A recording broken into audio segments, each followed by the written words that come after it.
ইসরাফিল সিংহায় ফুঁক দাও।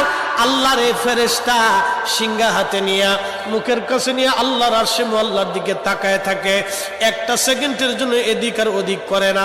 কখন রব হুকুম দিবে সিংহায় ফুৎকার দেওয়ার জন্য, যখন সিংহায় ফুৎকার দিবে, কুরআন বলতেছে ইদাস সামাউ ফাতারাত, আকাশ ভেঙ্গে ভেঙ্গে ভেঙ্গে ভেঙ্গে পড়তে থাকবে।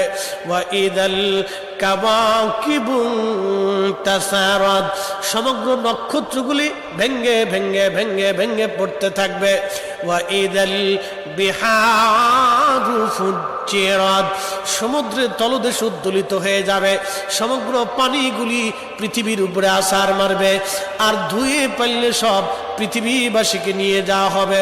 ওয়া ইদাল কুবুরু বুসিরাত, কবরের ভিতরে যাহা আছে সব আমার মালিক আমার রব বের করে দিবে। কবর থেকে মানুষ বের হইয়া সেই দিন হাসরের ময়দানের দিকে দৌড়াইতে থাকবে, সবাই উলঙ্গ থাকবে। কিন্তু আমার নবীকে আল্লাহ ৭০,০০০ ফেরেশতা বেষ্টন করাইয়া জান্নাতের পোশাক পরাইয়া মহাসম্মানে ফেরেশতারা মিছিল দিয়ে দিয়া আমার নবীকে হাসরের ময়দানে মাকামে মাহমুদে বসাবে। একবার জোরে বলা যাবে কি আল্লাহু আকবার।